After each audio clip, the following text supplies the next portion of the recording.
ഉദ്യോഗസ്ഥരും ആ കൂട്ടം കൂടി നിൽക്കുന്ന ആളുകളെ സീറ്റുകളിലേക്ക് ഇരിക്കുന്നതിന് അഭ്യർത്ഥിക്കുന്നു. സമയത്തിനകം ഇപ്പോൾ തിരിതെളിയും. എന്തായാലും പിണറായി വിജയൻ, മുഖ്യമന്ത്രി പിണറായി വിജയൻ പമ്പാതീരത്തെത്തിയിട്ടുണ്ട്. അല്പസമയത്തിനുള്ളിൽ അദ്ദേഹം വേദിയിലേക്ക് എത്തും. അതോടൊപ്പം തന്നെ കോന്നി നിയമസഭാ അംഗമായ KU ജനീഷ് കുമാർ എന്നിവരെല്ലാം വേദിയിലുണ്ട്.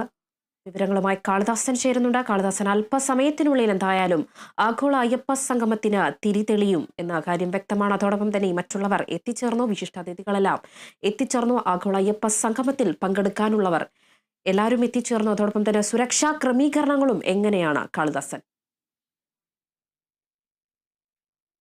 സുരക്ഷയെ സംബന്ധിച്ച ക്രമീകരണങ്ങളൊക്കെ പൂർത്തിയായിരിക്കുന്നു. പൂർണ്ണ സജ്ജമാണ് സുരക്ഷ. പോലീസിന്റെ ഭാഗത്തു നിന്നുമൊക്കെ പൂർണ്ണ സജ്ജരാണ് തങ്ങൾ എന്നുള്ളതും കൂടിയാണ് പോലീസിന്റെ ഭാഗത്തു നിന്നും ലഭിക്കുന്ന വിവരം എന്ന് പറയുന്നത്. എന്നിരുന്നാലും 3000-ലധികം പ്രതിനിധികൾ, ഏകദേശം കണക്ക് പറയുമ്പോൾ 3500ഓളം പേർ ഉണ്ടാകും പ്രതിനിധികളായി ഈ ഒരു സംഗമത്തിൽ എന്നുള്ളതാണ് ലഭിച്ച വിവരം. ഒപ്പം തന്നെ 15 രാജ്യങ്ങളിൽ നിന്ന് പ്രതിനിധികളടക്കം വരുന്നുണ്ട്. അത്തരത്തിൽ ഈ ഒരു ശബരിമലയെ ആഗോളതലത്തിൽ ഇതിനെക്കുറിച്ച് ചർച്ച ചെയ്യുക, ശബരിമലയിലെ തിരക്ക് നിയന്ത്രണങ്ങളെക്കുറിച്ച് ചർച്ച ചെയ്യുക, എത്രത്തോളം തിരക്ക് നിയന്ത്രിക്കാനാകും, എത്തരത്തിലായിരിക്കും കൂടുതൽ അയ്യപ്പ ഭക്തരെ ശബരിമലയിലേക്ക് എത്തിക്കേണ്ടത്, അയ്യപ്പ ഭക്തർക്ക് വേണ്ടി തങ്ങൾക്ക് എന്താണ് ചെയ്തു കൊടുക്കാൻ സാധിക്കുക, സർക്കാരിൻ്റെ ഭാഗത്തു നിന്നും എന്തൊക്കെയാണ് ചെയ്തു കൊടുക്കാൻ സാധിക്കുക, ഇതിനെ സംബന്ധിച്ചുള്ള ചർച്ചകളൊക്കെ തന്നെയായിരിക്കും ഇന്ന് ഏറ്റവും പ്രധാനമായും നടക്കുക. ഒപ്പം തന്നെ ഈ ഒരു മാസ്റ്റർ പ്ലാൻ തയ്യാറാക്കുക എന്നുള്ളതും കൂടിയുണ്ട്. അതാണ് പ്രധാന വേദിയിൽ അടക്കം നടക്കുന്നത്. എന്തായാലും ഉദ്ഘാടന ചടങ്ങുകൾക്കൊക്കെ തുടക്കമായിരിക്കുന്നു. അല്പസമയത്തിനുള്ളിൽ മുഖ്യമന്ത്രി ഉദ്ഘാടനം നിർവഹിക്കും. നമ്മൾ ദീപം തെളിയിക്കുന്നതെല്ലാം തന്നെ കണ്ടതാണ്. ശബരിമല തന്ത്രി അടക്കം, Thiruvithamkoor Devaswom board president PS Prashanth അടക്കം ആ ഒരു ചടങ്ങിന്റെ ഭാഗമായി അവിടെ ഉണ്ടായിരുന്നു. മുഖ്യമന്ത്രി ഇപ്പോൾ എത്തിച്ചേർന്നു. ഒപ്പം വെള്ളാപ്പള്ളി നടേശനും കൂടി ഉണ്ടായിരുന്നു. ഇനി ചടങ്ങുകളൊക്കെ തന്നെ, ഈ ഉദ്ഘാടന ചടങ്ങുകൾ ഒക്കെ തന്നെ തുടങ്ങിയിരിക്കുന്നു. അതിനെ സംബന്ധിച്ച് മുഖ്യമന്ത്രി ഉദ്ഘാടനം നിർവഹിക്കുക എന്നുള്ളതും കൂടിയുണ്ട്. അതിനുശേഷമൊക്കെ ആകും ഏറ്റവും ഈ ഒരു സെഷനുകൾ, ഈ ഒരു ചർച്ചകളൊക്കെ തന്നെ ഉണ്ടാകുക. എന്തായാലും നമുക്ക് ലഭിച്ച ചില വിവരങ്ങൾ എന്ന് പറയുന്നത്, ഈ ഒരു കൈതപ്പുറം ദാമോദരൻ നമ്പൂതിരിയുടെ പ്രാർത്ഥനയോടുകൂടിയാകും ഈ ഒരു ചടങ്ങിനൊരു ഔദ്യോഗിക തുടക്കമാവുക. ആ ഒരു പ്രാർത്ഥനയ്ക്ക് ശേഷമാകും മറ്റു കാര്യപരിപാടികൾക്കുമൊക്കെ കടക്കുക. ഈ ഒരു സദസ്സിലും തന്നെ നിരവധി പേർ, അറിയപ്പെടുന്ന നിരവധി പേർ, കുറേ പ്രമുഖരെ നമുക്ക് അവരുടെ മുഖങ്ങൾ തന്നെ നമുക്ക് കാണാൻ സാധിക്കും. അത്രത്തോളം പ്രതിനിധികളാണ് ഇപ്പോൾ ഈ ഒരു പമ്പാ തീരത്തേക്ക്, ഈ ഒരു ആഗോള അയ്യപ്പ സംഗമത്തിൽ എത്തിച്ചേർന്നിരിക്കുന്നത്. ഇതോടൊപ്പം ഈ ഒരു ചടങ്ങിൻ്റെ അധ്യക്ഷൻ എന്ന് പറയുന്നത് ദേവസ്വം മന്ത്രി VN വാസവനാണ്. ഇതോടൊപ്പം സ്വാഗതം പറയുന്നത് Thiruvithamkoor Devaswom board president PS പ്രശാന്താണ്. ശേഷം ഇതിനെ സംബന്ധിച്ച് 3 സെഷനുകൾ കൂടിയുണ്ട്. ഈ സെഷനുകൾ എന്ന് പറയുന്നത് മാസ്റ്റർ പ്ലാൻ, ഒന്ന് ശബരിമല മാസ്റ്റർ പ്ലാൻ തയ്യാറാക്കുക എന്നുള്ളതും കൂടിയാണ്. അതിൽ ഏറ്റവും പ്രധാനം ഈ ഒരു മാസ്റ്റർ പ്ലാൻ ചർച്ചയിൽ മുൻ ചീഫ് സെക്രട്ടറി K ജയകുമാറും, ആധ്യാത്മിക ടൂറിസം ചർച്ച പ്രധാനമന്ത്രിയുടെ മുൻ പ്രിൻസിപ്പൽ സെക്രട്ടറി TK നായരും, തിരക്ക് നിയന്ത്രണത്തെക്കുറിച്ചുള്ള ചർച്ച റിട്ടയർഡ് DGP ജേക്കബ് പുന്നൂസുമായിരിക്കും നയിക്കുക എന്നുള്ളതാണ് നമുക്ക് ലഭിച്ച വിവരം എന്ന് പറയുന്നത്. ഏറ്റവും സുപ്രധാന വ്യക്തിത്വങ്ങളാണ്. ഈ ഒരു കേരളത്തെ സംബന്ധിച്ച് ഇവരുടെ പേരുകളൊന്നും നമുക്കങ്ങനെ മറന്നുപോകാൻ സാധ്യതയില്ല. അപ്പോൾ ഇവർക്കൊക്കെ തന്നെ നൽകാൻ സാധിക്കുന്ന, അല്ലെങ്കിൽ ഇവരുടെ ഒരു നേതൃത്വത്തിൽ നടക്കുന്ന ഒരു ചർച്ച എന്ന് പറയുന്നത്, ആ ചർച്ചയുടെ ഒടുക്കം കൃത്യമായൊരു തീരുമാനത്തിലേക്കും ആ ഒരു തീരുമാനം നടപ്പാക്കുന്നതിലേക്കും ഒക്കെ തന്നെ സർക്കാർ മുന്നോട്ട് പോകട്ടെ എന്നുള്ളതും കൂടിയാണ്. ആ ഒരു പ്രതീക്ഷ തന്നെയാണ് ഈ ഒരു അയ്യപ്പ സംഗമത്തിന് ഏറെക്കുറെ പ്രത്യക്ഷമായി അല്ലെങ്കിലും പരോക്ഷമായ ഒരു പിന്തുണ മറ്റ് പ്രതിപക്ഷ പാർട്ടികളടക്കം നൽകുന്നത് എന്നുള്ളതും കൂടി വ്യക്തമാണ്. കാരണം അയ്യപ്പ സംഗമത്തെ സംബന്ധിച്ച്, ശബരിമലയെ സംബന്ധിച്ച് അത്രത്തോളം സുപ്രധാനമാണ് കേരളത്തിന് ശബരിമല എന്നുള്ളത്. അത് രാഷ്ട്രീയ പാർട്ടി ഭേദമന്യേ അയ്യപ്പ സംഗമം, അല്ലെങ്കിൽ ഇത്തരത്തിലുള്ള അയ്യപ്പ സംഗമത്തെ പൂർണ്ണമായി എതിർക്കാത്തതിൻ്റെ, അല്ലെങ്കിൽ പ്രത്യക്ഷത്തിൽ ഒരു സമരമുറയിലേക്ക് പോലും കടക്കാതെ പ്രതിപക്ഷ പാർട്ടികൾ നിൽക്കുന്നതിൻ്റെ ഒരു പ്രധാനപ്പെട്ട കാരണം എന്ന് പറയുന്നതും ഇത് ശബരിമലയെ സംബന്ധിച്ചുള്ള വിഷയമാണ്. ശബരിമലയെ സംബന്ധിച്ചും അതുവഴി കേരളത്തിന്റെ വരുമാനത്തെ സംബന്ധിച്ചും ഒക്കെ തന്നെയുള്ള വിഷയമാണ്. അയ്യപ്പ ഭക്തരെ സംബന്ധിച്ചുള്ള വിഷയമാണ്. അതുകൊണ്ട് തന്നെ സർക്കാർ ഈ ഒരു പരിപാടിയുമായി മുന്നോട്ട് പോകുമ്പോൾ അവരുടേതായ വിമർശനങ്ങൾ പ്രതിപക്ഷ പാർട്ടികൾ ഉയർത്തിയിരുന്നെങ്കിലും അത്തരത്തിലുള്ള ഒരു കടുത്ത പ്രതിഷേധ നീക്കങ്ങളിലേക്കൊന്നും പ്രതിപക്ഷ പാർട്ടികൾ കടക്കാത്തതും ഏറെക്കുറെ വലിയ പ്രതീക്ഷ നൽകുന്ന ഒരു കാര്യമാണ് ശബരിമലയെ സംബന്ധിച്ച്. എന്തായാലും ശബരിമലയുടെ മാസ്റ്റർ പ്ലാനും ഒപ്പം തന്നെ തിരക്ക് നിയന്ത്രണവും ഒക്കെ തന്നെ ചർച്ചയാകുന്ന ഒരു വേദിയാവുകയാണ് പമ്പ ഇന്ന് എന്നുള്ളതും കൂടിയുണ്ട്. വൈകിട്ടോടുകൂടി ഉച്ചയ്ക്ക് കൃത്യമായി ഈ എത്തിയവർക്ക് തന്നെ ഉച്ചഭക്ഷണമൊക്കെ തന്നെ തയ്യാറാകുന്നുണ്ട്. പഴയിട മോഹനൻ നമ്പൂതിരിയാണ് ഈ ഒരു ഉച്ചഭക്ഷണത്തെ സംബന്ധിച്ചുമുള്ള മേൽനോട്ടമൊക്കെ തന്നെ വഹിക്കുന്നത്. 3 സെഷനുകളുണ്ട്.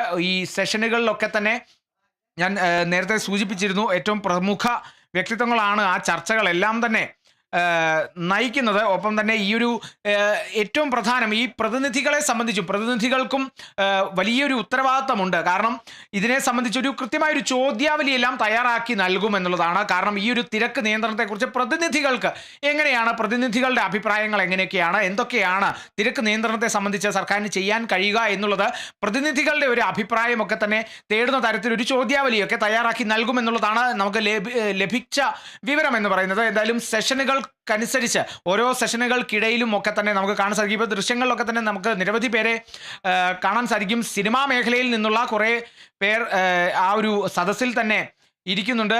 നിരവധി ഏറ്റവും പ്രമുഖരായിട്ടുള്ള ബ്യൂറോക്രാറ്റ്സ്, അതായത് ഏറ്റവും അധികൃത വിഭാഗത്തിൽപ്പെട്ട അല്ലെങ്കിൽ കേരളത്തിലെ ഏറ്റവും പ്രമുഖ ചുമതലകൾ വഹിക്കുന്ന സർക്കാർ തലത്തിൽ ചുമതലകൾ വഹിക്കുന്ന നിരവധി പേരെ കാണാം.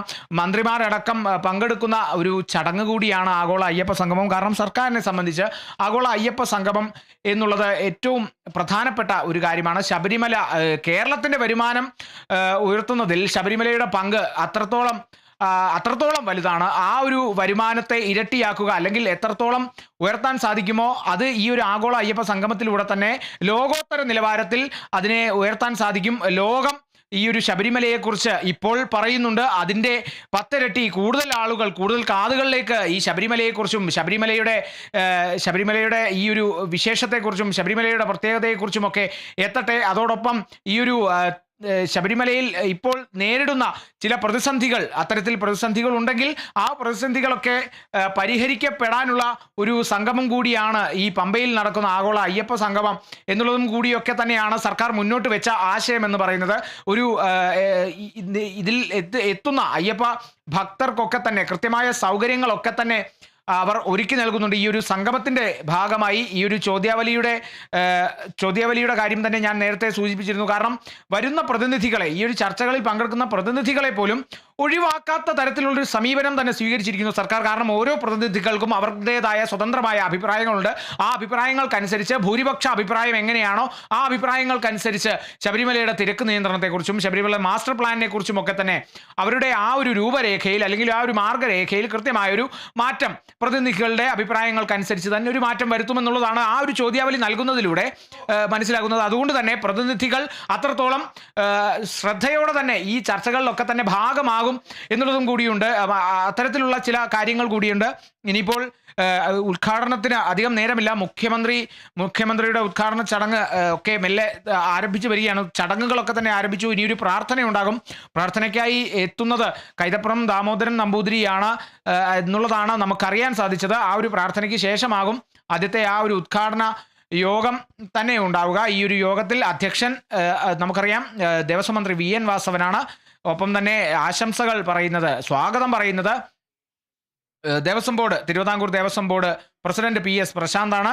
ശേഷം മുഖ്യമന്ത്രിയുടെ വാക്കുകൾ നമുക്ക് കൃത്യമായി കേൾക്കേണ്ടതുണ്ട്. എങ്ങനെയാണ് ഈ ഒരു ആഗോള അയ്യപ്പ സംഗമം കേരളത്തിന് മുതൽക്കൂട്ടാവുക എന്നുള്ളതിനെ സംബന്ധിച്ചൊക്കെ മുഖ്യമന്ത്രി സംസാരിക്കും. അതോടൊപ്പം തന്നെ മുഖ്യമന്ത്രിയുടെ വാക്കുകൾ എത്തരത്തിലൊക്കെ ആയിരിക്കും അല്ലെങ്കിൽ ഏതൊക്കെ വഴിയായിരിക്കും മുഖ്യമന്ത്രി തൻ്റെ ഈ ഒരു ആഗോള സംഗമ വേദിയിലെ ഈ ഒരു പ്രസംഗം എത്തരത്തിലായിരിക്കും മുഖ്യമന്ത്രി കൈക്കൊള്ളുക എന്നുള്ളതൊക്കെ നമുക്ക് കണ്ടറിയേണ്ടിയിരിക്കും. അല്ലെങ്കിൽ ഏതായാലും ഈ ഒരു ആഗോള അയ്യപ്പ സംഗമത്തെ സംബന്ധിച്ച് ഏറ്റവും പ്രധാനം ശബരിമലയുടെ വളർച്ചയെ സംബന്ധിച്ചുള്ള അഭിപ്രായങ്ങളും ഒക്കെ തന്നെയായിരിക്കും മുഖ്യമന്ത്രി ഏറ്റവും പ്രധാനമായും പറയുക എന്നുള്ളതും കൂടിയുണ്ട്. ഒപ്പം തന്നെ വെള്ളാപ്പള്ളി നടേശനും മുഖ്യമന്ത്രിയോടൊപ്പം എത്തിച്ചേർന്നിട്ടുണ്ട്. വെള്ളാപ്പള്ളി നടേശനും ഒക്കെ തന്നെ ഈ ഒരു സദസ്സിലേക്ക് ഇരുന്നു എന്നുള്ളതാണ് മനസ്സിലാക്കാൻ സാധിക്കുന്നത്. ഇനിയിപ്പോൾ ആ വേദി ഇപ്പോൾ കസേരകൾ ഒഴിഞ്ഞു കിടക്കുകയാണ്. അല്പസമയത്തിനുള്ളിൽ തന്നെ ഈ ഒരു ചടങ്ങുകളിലേക്കൊക്കെ തന്നെ എത്രയും വേഗം തന്നെ കടക്കുമെന്നുള്ളതാണ് രേണുക അറിയാൻ സാധിക്കുന്നത്. അതെ, കാളിദാസൻ എന്തായാലും അല്പസമയത്തിനുള്ളിൽ ചടങ്ങുകൾ ആരംഭിക്കും എന്നതാണ് മനസ്സിലാക്കാൻ കഴിയുന്നത്. സിനിമാ മേഖലയിലും അല്ലെങ്കിൽ രാഷ്ട്രീയ മേഖലയിലടക്കം നിരവധി പേരാണ് ഇപ്പോൾ ഈ സംഗമത്തിൽ, 3000-ഓളം പേരാണ് ഈ സംഗമത്തിൽ ഇപ്പോൾ പങ്കെടുക്കുന്നത്. അതോടൊപ്പം തന്നെ തമിഴ്നാട് നമ്മുടെ ക്ഷണം സ്വീകരിച്ചു എന്നൊരു വിവരം കൂടി നമുക്ക് നേരത്തെ അറിയുന്നതാണ്.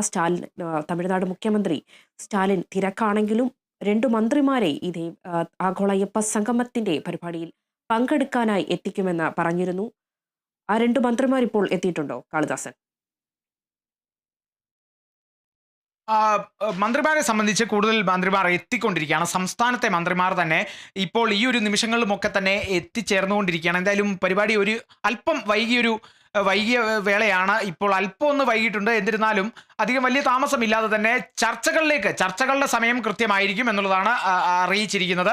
ഈ ഒരു ഉദ്ഘാടന ചടങ്ങ് ഒന്ന് വൈകിയെങ്കിലും ചർച്ചകളൊക്കെ കൃത്യസമയത്ത് തന്നെ സമയനിഷ്ഠ പോലെ തന്നെ ഇപ്പോൾ സമയം നിശ്ചയിച്ച പോലെ തന്നെ ചർച്ചകളുമൊക്കെ കൃത്യസമയത്ത് തന്നെ തുടങ്ങും. ഒപ്പം തന്നെ ഉച്ചഭക്ഷണമൊക്കെ തന്നെ തയ്യാറാക്കിയിട്ടുണ്ട്. ഇനിയിപ്പോൾ സംസ്ഥാനത്ത് ഓരോ മന്ത്രിമാരൊക്കെ വന്നുകൊണ്ടിരിക്കുകയാണ്. തമിഴ്നാട്ടിൽ നിന്നും സ്റ്റാലിൻ്റെ പ്രതിനിധികളായി മന്ത്രിമാരൊക്കെ എത്തിച്ചേരുമെന്നുള്ള വിവരങ്ങളൊക്കെ തന്നെയാണ് ലഭിച്ചത്. എന്തായാലും സ്റ്റാലിൻ ഇതിൽ പങ്കെടുക്കില്ല, തൻ്റെ തിരക്കുകൾ കാരണം പങ്കെടുക്കില്ല എന്നുള്ളതൊക്കെ അറിയിച്ചിട്ടുണ്ട്. മന്ത്രിമാരെ അയക്കാം, പ്രതിനിധികളെ അയക്കാം എന്നുള്ളതും കൂടിയാണ്, മന്ത്രിമാർ എത്തും എന്നുള്ളതും കൂടിയാണ് പറഞ്ഞത്. അതിലൊക്കെ എന്തെങ്കിലും ഒരു താമസം നേരിട്ടിട്ടുണ്ടോ എന്നുള്ളതിനെ സംബന്ധിച്ച് അധികൃതരുടെ ഭാഗത്തുനിന്നും കൃത്യമായൊരു സ്ഥിരീകരണമൊക്കെ തന്നെ നമുക്ക് ലഭിക്കേണ്ടതുണ്ട്. എന്തായാലും ഇവരൊക്കെ എത്തിച്ചേരും എന്നുള്ളതാണ്. കാരണം സർക്കാരിനെ സംബന്ധിച്ച് ഏറ്റവും സുപ്രധാനമായൊരു നീക്കം തന്നെയാണ്. അല്ലെങ്കിൽ കേരളത്തിൻ്റെ വരുമാനത്തെ സംബന്ധിച്ച് ഞാൻ നേരത്തെ സൂചിപ്പിച്ചിരുന്നു. കേരളത്തിൻ്റെ വരുമാനത്തെ സംബന്ധിച്ച് അതിന് വലിയൊരു മുതൽക്കൂട്ടാകുന്ന ഒരു സംഗമം കൂടിയാണ് ആഗോള അയ്യപ്പ സംഗമം എന്നുള്ളത്. അപ്പോൾ ഈ ഒരു മന്ത്രിമാരുടെയൊക്കെ സാന്നിധ്യം വലിയ രീതിയിൽ ചർച്ച ചെയ്യപ്പെടും. ഒപ്പം തന്നെ വെള്ളാപ്പള്ളി നടേശന്റെ സാന്നിധ്യം അടക്കം തന്നെ ഈ ഒരു നിമിഷം ചർച്ചയാകുന്നുണ്ട്. എന്നിരുന്നാലും ഈ ഒരു സംഗമം വിജയമാക്കുക എന്നുള്ളതും കൂടിയാണ്. രാഷ്ട്രീയ പാർട്ടി ഭേദമന്യേ ഈ ഒരു ആഗോള അയ്യപ്പ സംഗമത്തെ വിജയമാക്കുക എന്നുള്ളൊരു ലക്ഷ്യം എന്തായാലും പ്രതിപക്ഷ പാർട്ടികൾക്കടക്കം പരോക്ഷമായി ഉണ്ടെന്നുള്ളത് നമുക്ക് ഏറെക്കുറെ വ്യക്തമായതാണ്. ഈ ഒരു അയ്യപ്പ സംഗമത്തിലൂടെ ഏറ്റവും കൂടുതൽ ഗുണം കിട്ടാൻ പോകുന്നത് കേരളത്തിന് തന്നെയാണ്. കേരളം എന്ന നമ്മുടെ സംസ്ഥാനത്തിന് തന്നെയാണ്. കേരളത്തിലെ വരുമാന വളർച്ചയ്ക്ക് കൂടിയാണ്. അപ്പോൾ ആ ഒരു വളർച്ചയ്ക്ക് കോട്ടം തട്ടുന്ന ഒരു കാര്യവും ചെയ്യേണ്ടതില്ല എന്നുള്ള ഒരു തീരുമാനത്തിലേക്ക് തന്നെ പല പ്രതിപക്ഷ പാർട്ടികളും ഒക്കെ എന്നുള്ളതും കൂടിയാണ് നമുക്ക് മനസ്സിലായത്. അല്പസമയത്തിനുള്ളിൽ ചടങ്ങുകൾക്ക് തുടക്കമാകും. ഇപ്പോൾ ഭദ്രദീപം തെളിയിച്ചു. എന്തായാലും ഉദ്ഘാടനം ചെയ്യാൻ പോകുന്നത് മുഖ്യമന്ത്രി പിണറായി വിജയനാണ്. 15 രാജ്യങ്ങളിൽ നിന്നുള്ളവർ എന്നിങ്ങനെ 3000-ഓളം പേരാണ് ആഗോള അയ്യപ്പ സംഗമത്തിൽ പങ്കെടുക്കാൻ പോകുന്നത്. ഇടവേളയ്ക്ക് ശേഷം തിരികെ വരാം. ചെറിയ ഇടവേള.